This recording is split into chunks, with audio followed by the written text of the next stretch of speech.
जय श्री कृष्णा, राधे राधे। आप सभी भक्तों का आपके अपने YouTube चैनल श्री कृष्ण दीवानी में हार्दिक स्वागत है। आज हम सुन रहे हैं पौष मास महात्म्य का दूसरा अध्याय। सर्वप्रथम भगवान का स्मरण करते हुए सभी बोलिए ओम नमो भगवते वासुदेवाय। श्री राधा कृष्णाभ्याम नमो नमः। सूत जी कहने लगे, हे ऋषियों, मैं श्री शुकदेव जी को राजा परीक्षित को श्रीमद् भागवत की कथा सुनाते हुए देखकर आया हूँ। यह सुनकर ऋषि कहने लगे, हे सूत जी, जो कुछ आपने वेदव्यास जी के मुख से सुना हो वही कथा हमें सुनाइए। यह सुनकर सूत जी बोले, हे ऋषियों, जैसा मुझ में ज्ञान है और जैसा मैंने व्यास जी के मुख से सुना है वही मैं अब तुमसे कहता हूँ।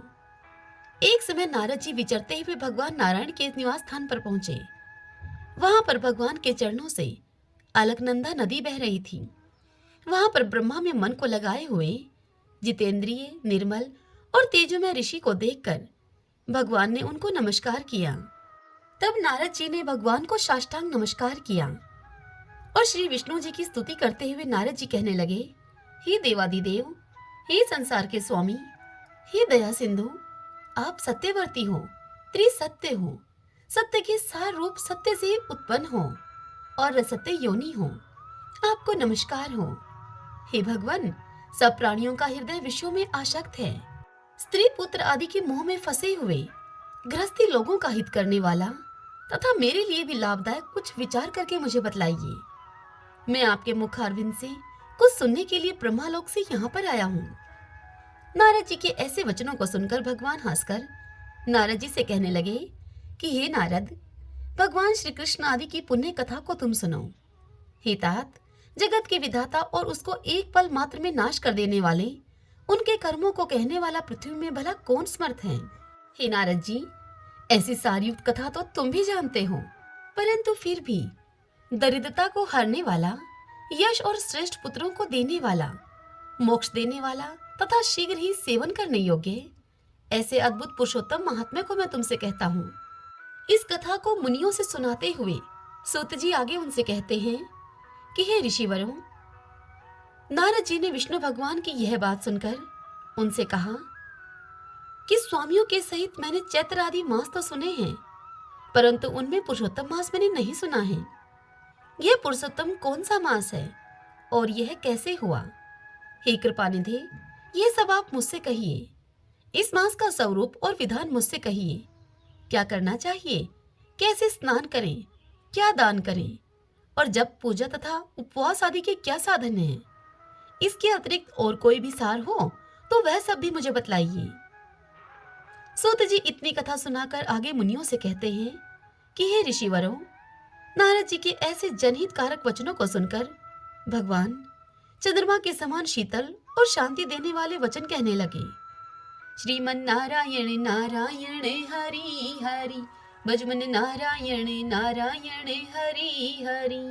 आइए अब हम ब्रह्मा वैवर्त पुराण से आज की कथा का श्रवण करते हैं। शौति कहते हैं, शौति सूत जी के पुत्र हैं।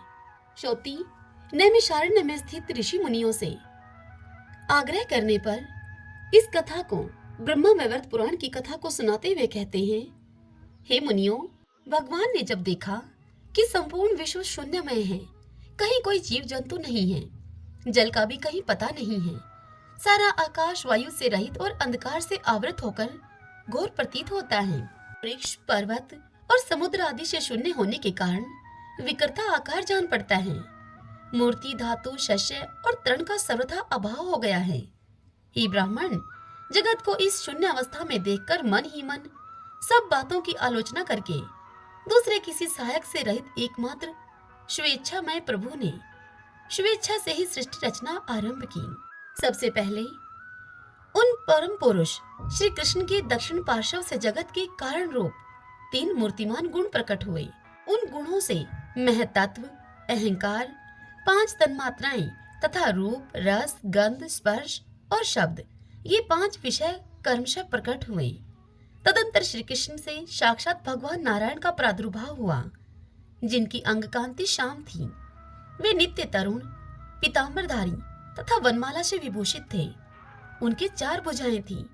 उन्होंने अपने चारों हाथों में कर्मशः शंख, चक्र, गदा और पद्म धारण कर रखे थे। उनके मुखारविंद पर मंद मुस्कान की छटा छा रही थी। वे रत्नमय आभूषणों से विभूषित थे। वे शारंग धनुष धारण किए हुए थे। कौस्तुभ मणि उनके वक्षस्थल की शोभा को बढ़ाती थी। श्रीवत्स भूषित वक्ष में साक्षात लक्ष्मी जी का निवास था। वे श्रीनिधि अपूर्व शोभा को प्रकट कर रहे थे। शरद काल की पूर्णिमा के चंद्रमा की प्रभा से सेवित मुख चंद्र के कारण वे बड़े ही मनोहर जान पड़ते थे। कामदेव की कांति से युक्त रूप लावण्य उनका सौंदर्य बढ़ा रहा था। वे श्री कृष्ण के सामने खड़े होकर दोनों हाथ जोड़कर अब उनकी स्तुति करने लगे। नारायण स्तुति करते हुए बोले, जो वर वर्णीय, वरदायक और वर की प्राप्ति के कारण है, जो कारणों के भी कारण, कर्म स्वरूप और उस कर्म के भी कारण है, तप जिनका स्वरूप है, जो नित्य निरंतर तपस्या का फल प्रदान करते हैं, तपस्वी जनों में सर्वोत्तम तपस्वी हैं, नूतन जलधर के समान श्याम, स्वात्मा राम और मनोहर हैं। उन भगवान श्री कृष्ण की मैं वंदना करता हूँ, जो निष्काम और काम रूप हैं, कामना के नाशक तथा कामदेव की उत्पत्ति के कारण हैं, जो सर्वरूप, सर्वबीज स्वरूप, सर्वोत्तम एवं सर्वेश्वर हैं। वेद जिनका स्वरूप है, जो वेदों के बीज, वेदोक्त फल के दाता और फल रूप हैं, वेदों के ज्ञाता, उसके विधान को जानने वाले तथा संपूर्ण वेद वेताओं के शिरोमणि हैं। उन भगवान श्री कृष्ण को मैं प्रणाम करता हूँ। ऐसा कहकर वे नारायण देव बड़े ही भक्ति भाव से युक्त होकर उनकी आज्ञा से उन परमात्मा के सामने रमणीय रत्नमय सिंहासन पर विराज गए। जो पुरुष प्रतिदिन एकाग्रचित्त होकर तीनों संध्याओं के समय नारायण के द्वारा किए गए इस स्तोत्र को सुनता अथवा पढ़ता है, वह निष्पाप हो जाता है। उसे यदि पुत्र की इच्छा हो तो पुत्र मिलता है, भार्या की इच्छा हो तो प्यारी भार्या मिलती है, और जो अपने राज्य से भ्रष्ट हो गया है, वह इस स्तोत्र के पाठ से पुनः राज्य को प्राप्त कर लेता है, तथा धन से वंचित हुए पुरुष को धन की प्राप्ति हो जाती है। कारागार के भीतर विपत्ति में पड़ा हुआ मनुष्य यदि इस स्तोत्र का पाठ करे तो निश्चय ही संकट से मुक्त हो जाता है। 1 वर्ष तक इसका संयम पूर्वक श्रवण करने से रोगी अपने रोग से छुटकारा पा जाता है। श्रोती कहते हैं कि हे शौनक जी, तत्पश्चात परमात्मा श्री कृष्ण के वाम पार्श्व से भगवान शिव प्रकट हुए। उनकी अंग कांति शुद्ध शैफ्टिक मणि के समान निर्मल और उज्जवल थी। उनके 5 मुख थे और दिशाएं ही उनके लिए वस्त्र थी। उन्होंने मस्तक पर तपाए हुए स्वर्ण के समान पीले रंग की जटाओं का भार धारण कर रखा था। उनका मुख मंद मंद मुस्कान से प्रसन्न दिखाई देता था। उनके प्रत्येक मस्तक में 3-3 नेत्र थे। उनके सिर पर चंद्रमा मुकुट शोभा पाता था। परमेश्वर शिव ने हाथों में त्रिशूल, पटेश और जप की माला ले रखी थी। वे सिद्ध तो हैं ही, संपूर्ण सिद्धों के भी ईश्वर हैं, योगियों के गुरु के भी गुरु हैं, मृत्यु के भी मृत्यु हैं, मृत्यु के ईश्वर हैं, मृत्यु स्वरूप हैं और मृत्यु पर विजय पाने वाले मृत्युंजय हैं। वे ज्ञान नंद रूप, महाज्ञानी, महान ज्ञानदाता तथा सबसे श्रेष्ठ हैं। पूर्ण चंद्रमा की प्रभा से धुले हुए से गौरवपूर्ण शिव का दर्शन सुखपूर्वक होता है। उनकी आकृति मन को मोह लेती है। ब्रह्मा तेज से जाज्वल्यमान भगवान शिव वैष्णवों के शिरोमणि हैं। प्रकट हो जाने के पश्चात श्री कृष्ण के सामने खड़े होकर भगवान शिव ने भी हाथ जोड़कर उनका सत्वन किया। उस समय उनके संपूर्ण अंगों में रोमांच हो आया था। उनके नेत्रों से अश्रु झर रहे थे और उनकी वाणी तो अत्यंत गदगद हो रही थी। महादेव जी बोले, जो जय के मूर्तिमान रूप, जय देने वाले, जय देने में समर्थ, जय की प्राप्ति के कारण तथा विजयदाताओं में सर्वश्रेष्ठ हैं, उन अपराजित देवता भगवान श्री कृष्ण की मैं वंदना करता हूँ। संपूर्ण विश्व जिनका रूप है, जो विश्व के ईश्वरों के भी ईश्वर हैं, विश्वेश्वर, विश्व कारण, विश्वाधार, विश्व के विश्वास भाजन तथा विश्व के कारणों के भी कारण हैं, उन भगवान श्री कृष्ण की मैं वंदना करता हूँ, जो जगत की रक्षा के कारण, जगत के संहारक तथा जगत की सृष्टि करने वाले परमेश्वर हैं। फल के बीज, फल के आधार, फल रूप और फलदाता हैं। उन भगवान श्री कृष्ण को मैं प्रणाम करता हूँ, जो तेज स्वरूप, तेज के दाता और संपूर्ण तेजस्वियों में श्रेष्ठ हैं। उन भगवान गोविंद की मैं वंदना करता हूँ। ऐसा कहकर महादेव जी ने भगवान श्री कृष्ण को मस्तक झुकाया और उनकी आज्ञा से श्रेष्ठ रतनमय सिंहासन पर नारायण के साथ वार्तालाप करते हुए वे बैठ गए।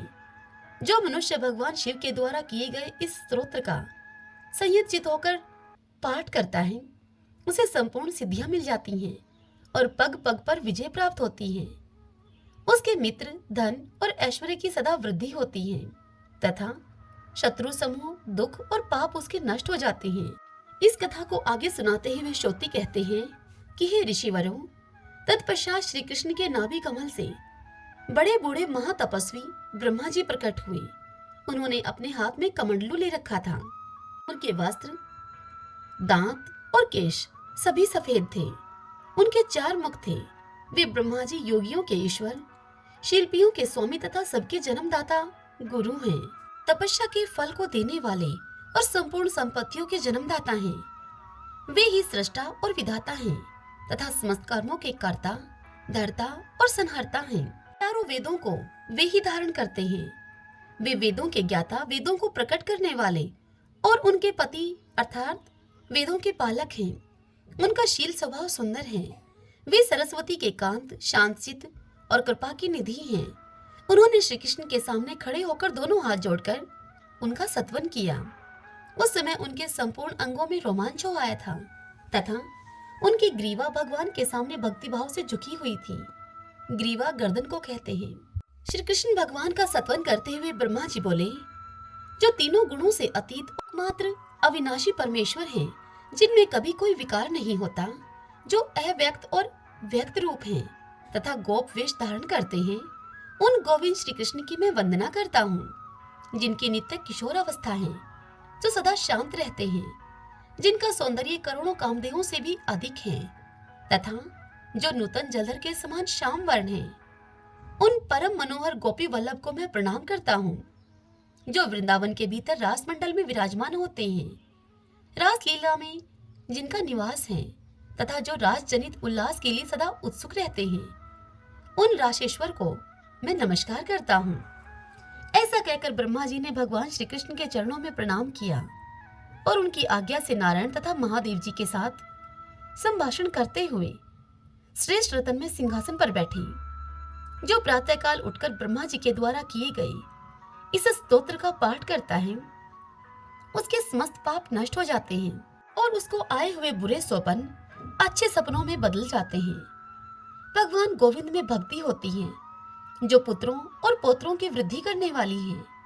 इस स्तोत्र का पाठ करने से अपयश नष्ट होता है और चिरकाल तक उसका श्रेयस बढ़ता रहता है। श्रोती आगे कहते हैं कि तत्पश्चात परमात्मा श्री कृष्ण के वक्षस्थल से कोई एक पुरुष प्रकट हुआ, जिसके मुख पर मंद मुस्कान की छटा छा रही थी। उसकी अंगकांति श्वेत वर्ण की थी और उसने अपने मस्तक पर जटा धारण कर रखी थी। वह सबका साक्षी, सर्वज्ञ तथा सबके समस्त कर्मों का दृष्टा था। उसका सर्वत्र संभाव था। उसके हृदय में सभी के प्रति दया भरी थी। वह हिंसा और क्रोध से सर्वथा अछूता था। उसे धर्म का ज्ञान था। वह धर्म स्वरूप, धर्मिष्ठ तथा धर्म प्रदान करने वाला था। वही धर्मात्माओं में धर्म के नाम से विख्यात है। परमात्मा श्री कृष्ण की कला से उसका प्रादुर्भाव हुआ है। श्री कृष्ण के सामने खड़े हुए उस पुरुष ने पृथ्वी पर दंड की भांति पड़कर प्रणाम किया और संपूर्ण कामनाओं के दाता उन परमेश्वर, उन सर्वेश्वर परमात्मा का सत्वन आरंभ किया। भगवान श्री कृष्ण का सत्वन करते हुए धर्म बोले, जो सबको अपनी ओर आकर्षित करने वाले सच्चिदानंद स्वरूप हैं, इसलिए कृष्ण कहलाते हैं। सर्वव्यापी होने के कारण जिनकी विष्णु संज्ञा है, सबके भीतर निवास करने से जिनका नाम वसुदेव है, जो परमात्मा एवं ईश्वर हैं, गोविंद, परमानंद, एक, अक्षर, अच्युत, गोपेश्वर, गोपीश्वर, गोप, गोरक्षक, विभु, गोओं के स्वामी, गोष्ठनिष्ठ, गोवत्स, उच्चधारी, गोपों और गोपियों के मध्य विराजमान, प्रधान, पुरुषोत्तम, नवघन श्याम, रासवास और मनोहर आदि नाम धारण करते हैं। उन भगवान श्री कृष्ण की मैं वंदना करता हूँ। ऐसा कहकर धर्म उठकर खड़े हो गए। फिर वे भगवान की आज्ञा से ब्रह्मा, विष्णु और महादेव जी के साथ वार्तालाप करके उस श्रेष्ठ रत्न में सिंहासन पर जा बैठे।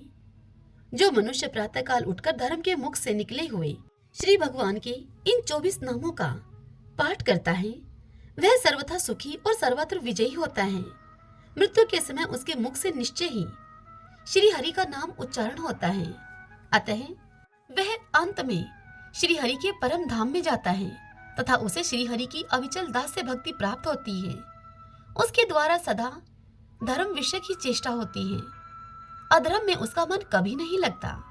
धर्म, अर्थ, काम और मोक्ष रूपी फल सदा के लिए उसके हाथ में आ जाते हैं। उसे देखते ही सारे पाप, संपूर्ण भय तथा समस्त दुख उसी तरह से भय के मारे भाग जाते हैं, जिस प्रकार गरुड़ की दृष्टि पड़ते ही सांप पलायन कर जाते हैं। सोती आगे कहते हैं कि तत्पश्चात धर्म के वाम पार्श्वों में एक रूपवती कन्या प्रकट हुई, जो साक्षात दूसरी लक्ष्मी के समान सुंदर थी। वह मूर्ति नाम से विख्यात हुई।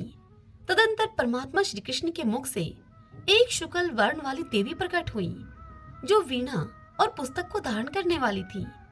वह करोड़ों पूर्ण चंद्रमाओं की शोभा से संपन्न थी। उसके नेत्र शरद काल के प्रफुल्ल कमलों का सौंदर्य धारण करते थे। उसने अग्नि में शुद्ध किए गए उज्जवल वस्त्र धारण कर रखे थे और वह रत्नमय आभूषणों से विभूषित थी। उसके मुख पर मंद मंद मुस्कुराहट छा रही थी। दंत पंक्ति बड़ी ही सुंदर दिखाई देती थी। अवस्था 16 वर्ष की थी। वह सुंदरियों में भी श्रेष्ठ सुंदरी थी। श्रुतियों, शास्त्रों और विद्वानों की परम जननी थी। वह वाणी की अधिष्ठात्री, कवियों की इष्ट देवी, शुद्ध सत्व स्वरूपा और शांत रूपणी सरस्वती थी। गोविंद के सामने खड़ी होकर पहले तो उसने वीणा वादन के साथ उनके नाम और गुणों का सुंदर कीर्तन किया। फिर वह नृत्य करने लगी। श्री हरि ने प्रत्येक कल्प के युग युग में जो जो लीलाएं की हैं, उन सब का गान करते हुए सरस्वती ने हाथ जोड़कर उनकी स्तुति की। सरस्वती बोली, जो रास मंडल के मध्य भाग में विराजमान हैं, रासो उल्लास के लिए सदा उत्सुक रहने वाले हैं, रतन सिंहासन पर जो आसीन हैं, रत्नमय आभूषणों से जो विभूषित हैं, राशेश्वर एवं श्रेष्ठ राज करता है, राशेश्वर राधा के प्राण वल्लभ हैं, रास के अधिष्ठाता देवता हैं तथा रास लीला के द्वारा मनोविनोद करने वाले हैं, उन भगवान गोविंद की मैं वंदना करती हूँ, जो रास लीला जनित श्रम से थक गए हैं, प्रत्येक रास में विहार करने वाले हैं तथा रास के लिए उत्कंठित हुई गोपियों के प्राण वल्लभ हैं। उन शांत मनोहर श्री कृष्ण भगवान को मैं प्रणाम करती हूँ। यूं कहकर प्रसन्न मुख वाली देवी सरस्वती ने भगवान को प्रणाम किया और सफल मनोरथ होकर उनकी आज्ञा से वे श्रेष्ठ रतन में सिंहासन पर जा बैठी। जो प्रातः काल उठकर वाणी के द्वारा किए गए इस स्तोत्र का पाठ करता है, वह सदा बुद्धिमान, धनवान, विद्वान और पुत्रवान होता है।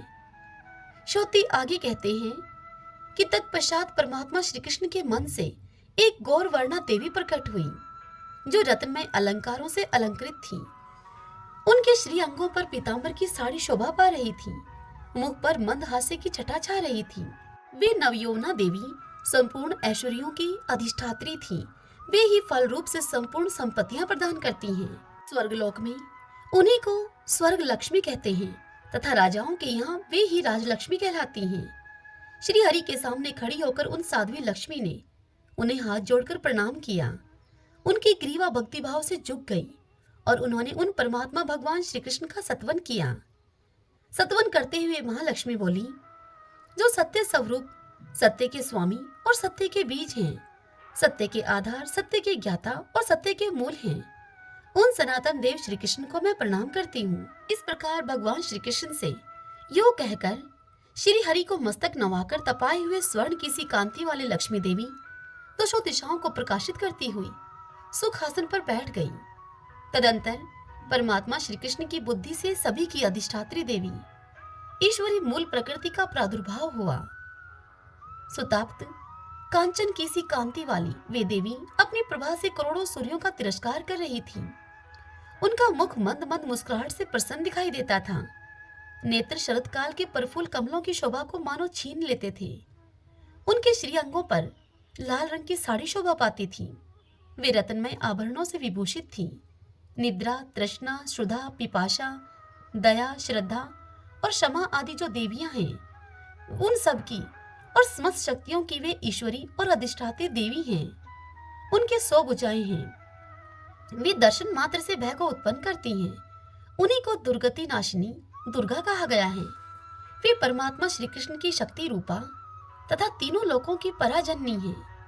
त्रिशूल, शक्ति, शारंग धनुष, खड़ग, बाण, शंख, चक्र, गदा, पदम, अक्षमाला, कमंडलू, वज्र, अंकुश, पाश, भुषुंडी, दंड, तोमर, नारायणास्त्र, ब्रह्मास्त्र, रुद्रास्त्र, पशुपतास्त्र, पर्जन्यास्त्र, वरुणास्त्र, अज्ञोस्त्र तथा गांधर्वास्त्र, इन सबको हाथ में धारण किए हुए श्री कृष्ण के सामने खड़ी हो गई। प्रकृति देवी ने प्रसन्नता पूर्वक उनका सत्वन किया।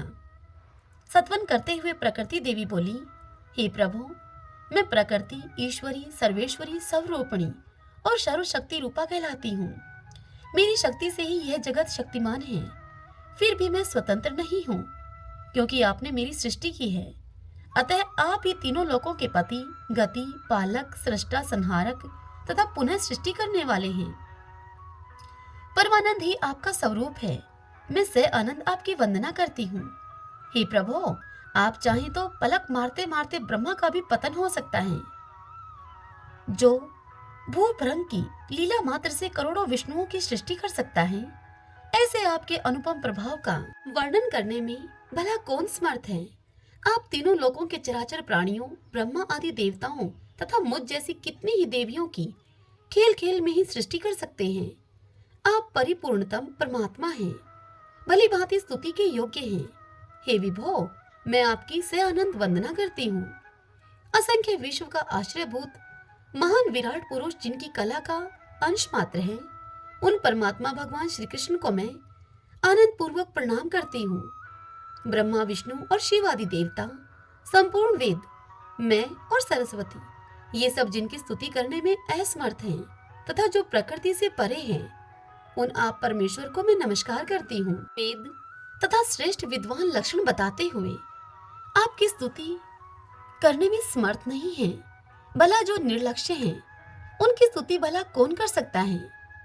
ऐसे आप निरीह परमात्मा को मैं प्रणाम करती हूँ। ऐसा कहकर दुर्गा देवी श्री कृष्ण को प्रणाम करके उनकी आज्ञा से श्रेष्ठ रतन में सिंहासन पर बैठ गई। जो पूजा काल में दुर्गा के द्वारा किए गए परमात्मा श्री कृष्ण के इस स्तोत्र का पाठ करता है, वह सर्वत्र विजयी और सुखी होता है। दुर्गा देवी उसका घर छोड़कर कभी नहीं जाती है। वह भवसागर में रहकर भी अपने सुयश से प्रकाशित होता रहता है और अंत में श्री हरि के परम धाम को जाता है। श्रीमन नारायण नारायण हरि हरि, भजमन नारायण नारायण हरि हरि। आइए भगतजनों, अब हम पौष मास में सुनी जाने वाली देवी तुलसी की कथा का श्रवण करते हैं। सभी बोलिए तुलसी मात की जय। कार्तिक के महीने में सभी औरतें तुलसी माता को सींचने के लिए जाती थीं। सभी औरतें तो तुलसी माता को सींचकर वापस आ जाती थीं, परंतु एक बुढ़िया वहां पर आती, तुलसी माता का पूजन करती और फिर अंत में तुलसी माता से कहती, हे तुलसी माता, सत की दाता, मैं तेरा बिरला सींचती हूँ। तू मुझे बहू दे, पीले रंग की धोती दे, मीठा मीठा ग्रास दे, बैकुंठ में वास दे, चटके की चाल दे, अच्छी मौत दे, चंदन का काट दे, अच्छा राज दे, दाल भात खाने को दे और 11 का दिन दे, कृष्ण का कांधा दे। तब तुलसी माता यह बात सुनकर अब सूखने लगी। तब भगवान श्री कृष्ण ने तुलसी जी से पूछा कि हे तुलसी, तुम क्यों सूख रही हो? सुबह सभी औरतें तुम्हारी पूजा करती हैं, तुम्हें भोग लगाती हैं, फिर भी तुम सूख रही हो। तब तुलसी माता भगवान श्री कृष्ण से बोली कि मेरे मन की आप मत पूछो। तब भगवान श्री कृष्ण उनसे बोले कि अगर यह बात मैं नहीं पूछूंगा तो कौन पूछेगा? तब तुलसी माता ने कहा, हे श्री कृष्ण, एक बुढ़िया रोज आती है और हर दिन मुझे एक ही बात कहकर जाती है। मैं उसे और तो सब कुछ दे दूंगी, लेकिन वह श्री कृष्ण का कांधा मांगती है, वह उसे मैं कहां से दूंगी? यह बात सुनकर भगवान श्री कृष्ण मुस्कुराए और तुलसी जी से बोले कि जब वह बुढ़िया मरेगी तो मैं उसे अपने आप कांधा दे आऊंगा, तुम उस बुढ़िया से कह देना। अब कुछ ही दिन के बाद वह बुढ़िया माई मर गई। तब गांव के लोग उसे उठाकर लेकर जाने लगे, किंतु वह इतनी भारी हो गई कि किसी से भी न उठे। तब सभी ने कहा कि यह तो इतनी पूजा पाठ किया करती थी, पाप नष्ट होने की माला फेरती थी, फिर भी इतनी भारी हो गई। तब भगवान बूढ़े ब्राह्मण का भेष धारण करके वहां पर आए और सभी से पूछने लगे कि कैसी भीड़ है भाई ये। तब वहां खड़े हुए आदमी कहने लगे कि यह बुढ़िया माई मर गई है, बड़ी पापनी थी, इसीलिए किसी से उठती भी नहीं है। तब भगवान ने उन लोगों से कहा कि मेरे को इसके कान में एक बात कहने दो, तब यह आसानी से उड़ जाएगी। तब वहां लोग खड़े हुए थे, वह कहने लगे कि ठीक है भाई, तू भी अपनी कोशिश करके देख ले। तब भगवान बुढ़िया माई के पास गए और उसके कान में कुछ यूं बोले। भगवान श्री कृष्ण ने कहा कि बुढ़िया माई, अपने मन की निकाल ले, पीतांबर की धोती ले, मीठा मीठा ग्रास ले, बैकुंठ का वास ले, चटक की चाल ले, चंदन का काठ ले, झालर की झनकार ले, दाल भात का जीवन ले और कृष्ण का कांधा ले। यह बात सुनकर अब बुढ़िया माई हल्की हो गई। उसे भगवान श्री कृष्ण अपने कंधे पर ले गए। अंत में बुढ़िया माई को मुक्ति मिल गई। हे तुलसी माता, जैसे आपने उस बुढ़िया माई की मुक्ति करी, वैसे ही हमारी भी करना। जैसे भगवान श्री कृष्ण ने उस बुढ़िया माई को कांधा दिया, वैसे ही हमको भी देना। सभी बोले तुलसी माता की जय। श्रीमन नारायण नारायण हरि हरि, भजमन नारायण नारायण हरि हरि। भगवान श्री कृष्ण को 16 कलाओं से संपन्न माना जाता है। तो आइए उन्हें प्रसन्न करने के लिए, उनकी इन 16 कलाओं की स्तुति करने के लिए मधुराष्टकम का श्रवण करें। भगवान श्री कृष्ण की आरती भजन में मधुराष्टकम का बड़ा महत्व है। इस पाठ की नित्य नियमित स्तुति करने से अन्न, धन, पुत्र और वैभव की प्राप्ति होती है। इसी के साथ इस पाठ को नियमित रूप से करने से जीवन में आनंद, प्रेम और मधुरता का संचार होता है। इस पाठ को करने से श्री कृष्ण भक्ति का अनुपम आनंद मिलता है। तो आइए आज से हम भी प्रयास करते हैं भगवान श्री कृष्ण को प्रसन्न करने का इस स्तुति पाठ के माध्यम से। अधरम मधुरम वदनम मधुरम नयनम मधुरम हसितम मधुरम हृदयम मधुरम गमनम मधुरम मधुराधिपति रखिलम मधुरम मधुराधिपति रखिलम मधुरम वचनम मधुरम चरितम मधुरम वसनम मधुरम वलितम मधुरम चलितम मधुरम भ्रमितम मधुरम मधुराधिपतिरखिलं मधुरम मधुराधिपतिरखिलं मधुरम वेणु मधुरो रेणु मधुरः पाणि मधुरः पादो मधुरो नृत्यं